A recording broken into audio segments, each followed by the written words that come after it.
Now you know the road to exchange, we can come to terms. I don't know what you're trying to say, Lord. The blessed St. Michael sent me. But you can keep the saints out of this. That was all very well for the guards to get you in here. But now you are in here, you can leave the saints in their proper places.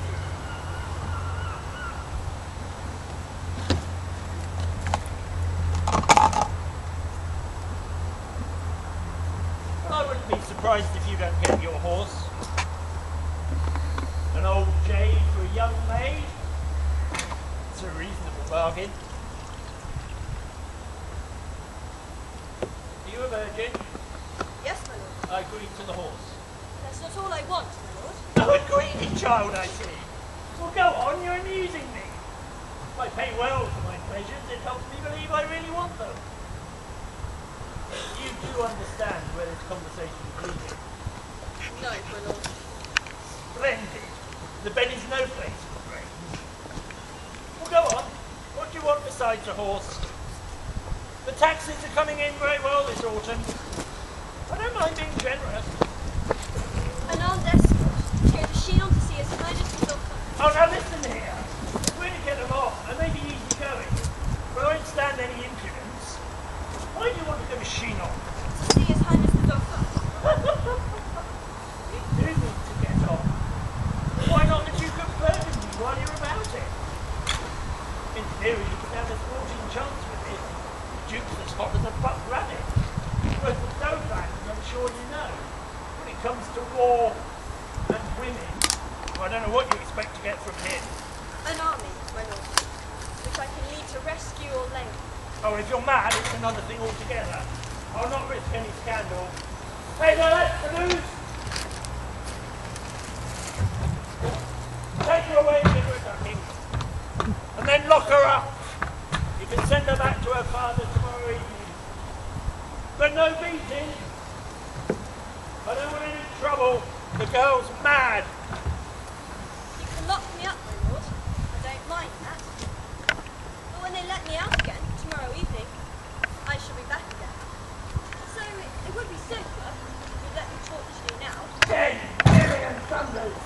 Get back to your post. Don't I frighten you? No, my lord. You don't need to stand here listening to this. Why don't I frighten you? I frighten everybody. Because you're very good, my lord. Good? Good. I've told you. That depends on the price.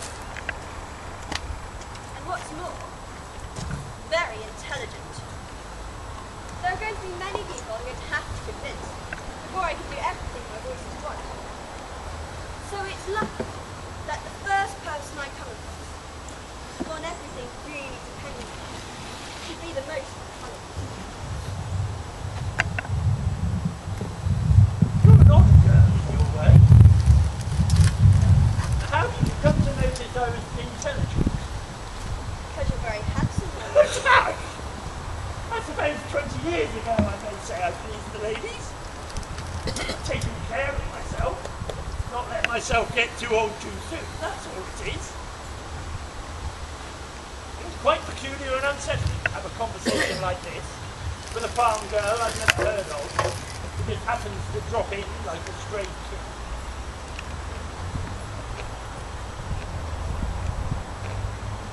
See, on the whole, I vegetate here. My lieutenants are a poor match. I must want hardly a brain between them. And when we're on that subject, how do you make this connection between intellect and beauty? I've usually heard quite the opposite. Handsome people are always stupid. That's the general opinion. That's the opinion of the plain people, who don't like to think that God can manage both things at once. You make a point there. But then, take myself for example. I am, as you so kindly say, not one of the plain people. But I wonder sometimes, am I after all very intelligent? No, don't protest. It's a question I have to ask now.